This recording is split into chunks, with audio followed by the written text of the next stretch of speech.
위그노로 재개종한 앙리드 나바르는 가톨릭 진영과 또다시 전쟁에 돌입했고, 가톨릭 진영의 거두 기지공작을 죽인 프랑스의 왕 앙리 3세는 위그노 진영에 투항했으나 머지않아 그 역시 암살당하게 되는데요. 그렇게 유일한 계승자인 앙리드 나바르는 앙리 4세로서 명목상 프랑스의 왕위를 계승했지만, 가톨릭 진영은 절대로 그를 왕으로 인정할 수 없음을 천명하고 있었으니 앙리 4세는 과연 분열된 프랑스를 통합시키고 진정한 통합왕국의 왕으로서 인정받을 수 있을까요?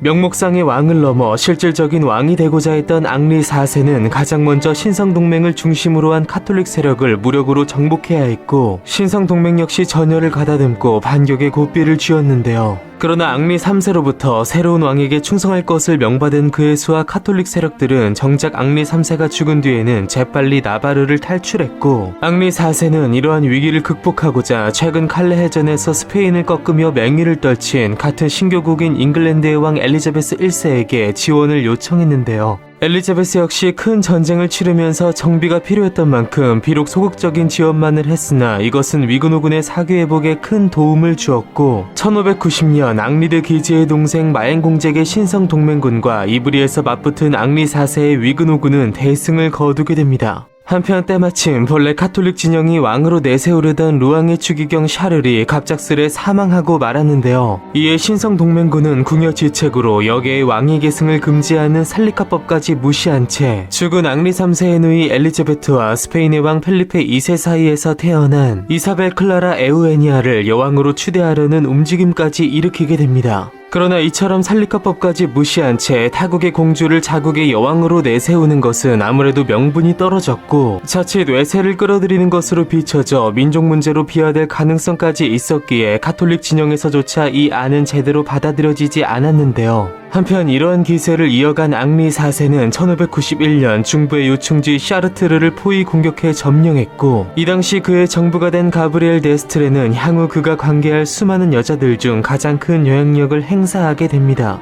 이후로도 누아용 등 대부분의 전투에서 거듭 승리한 앙리 4세는 어느덧 프랑스 전역을 거의 차지했지만 최후의 보루로서 가장 완강히 저항한 파리만은 차지하지 못했고, 위그노군은 최종 진격만을 기다리고 있는 상태였는데요. 그러나 앙리 4세는 마지막 진격을 앞두고 파리의 거센 저항을 보며 깊은 고심에 빠졌으니, 그 고심의 내용은 바로 파리를 무력으로 정복한다고 해서 과연 실질적인 통합이 이루어질 것인가에 대한 부분이었는데요. 프랑스 전체의 인구를 놓고 보면 대부분이 카톨릭이었고, 프랑스는 왕위 계승법상 카톨릭 신자만이 왕위를 계승할 수 있었던 데다 어느덧 30년에 다다른 무의미한 전쟁을 끝내고 더 이상의 희생을 막기 위해서 중대한 결심이 필요하다고 생각한 그는 파리는 미사를 드릴 가치가 있다는 유명한 말을 남기며, 자신의 신하들은 위그노로서의 정체성을 지키되 자신 혼자 국민 통합을 위해 다시 카톨릭으로 재개종할 것을 선언하게 됩니다. 그렇게 1593년 7월 25일 역대 프랑스의 국왕들의 묘지가 있는 생드니 바실리카에서 앞으로 영원히 개신교를 버릴 것을 다짐한 앙리 4세는 정식으로 카톨릭으로 재개종했고, 자신에게 결격 사유가 사라졌음을 말하며 그에게 저항하는 파리와 카톨릭 진영을 설득했는데요. 국외의 신교도들을 비롯해서 먼 잉글랜드에서 이 사건을 전해들은 그의 강력한 지원자 엘리자베스 1세는 경악했으나, 파리를 비롯한 국교 진영은 앙리 4세를 완전히 믿지 못하면서도 승산 없고 지긋지긋한 전쟁을 하루빨리 종결시키고 싶었기에 결국 그가 보여준 갈등 봉합을 위한 대승적 결단을 존중해 파리를 개방하고 그를 왕으로 받아들이게 됩니다.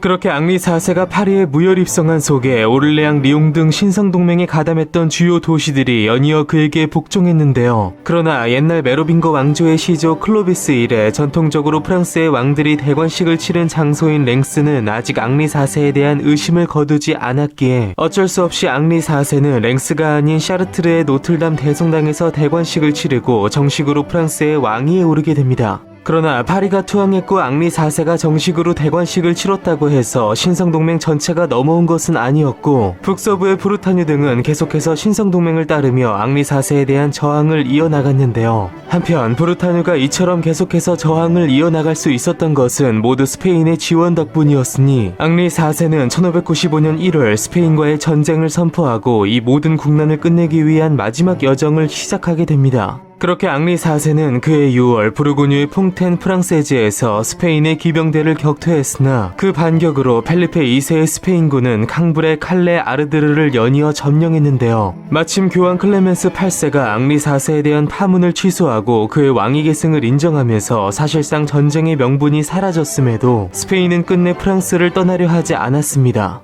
그렇게 앙리 4세는 이후 2년에 걸쳐 스페인 브르타뉴군과 결전을 이어갔고 스페인이 프랑스 북부의 아미엥을 점령하면서 파리가 코앞에서 공격받을 위기에 처하기도 했는데요. 그러나 앙리 4세가 곧이어 탈환에 성공하였고 베르뱅에서 평화조약을 체결하면서 마침내 스페인을 본국으로 철수시키게 됩니다. 한편 스페인의 지원이 끊긴 브르타뉴는 싸움의 동력을 잃어버린 채 우왕좌왕하고 있었고 앙리 4세는 브르타뉴의 총독 필리프 엠마누엘 드 로렌을 회유하여 그의 딸과 자신의 서자 세자르드 방돔을 결혼시키므로 브르타뉴와도 적절한 타협을 이루어내면서 사실상 모든 전쟁을 마무리 짓게 됩니다. 그리고 이 시점에 맞춰 그의 개종 이후 실망 혹은 좌절한 위그노들의 기대를 잊지 않고 있던 앙리 4세는 그들에게 군사권, 경제권 등 각종 권리를 보장한 동시에 전쟁 극복의 진정한 의미인 종교통합, 즉 국민통합을 위해서 프랑스 내 구교와 신교 모든 국민에게 차별 없이 개인적인 신앙의 자유를 허용하는 칙령을 발표하게 되는데요. 이것이 바로 유럽 역사상 최초로 개인의 종교의 자유를 허용함으로써 반세기 후에 이 범위를 전 유럽으로 확대시키게 되는 베스트팔렌 조약을 예고한 것은 물론 36년간 지속되며 프랑스 역사상 최악의 시기로 평가되는 위그노 전쟁의 진정한 종식을 이룬 낭트 칙령이었습니다.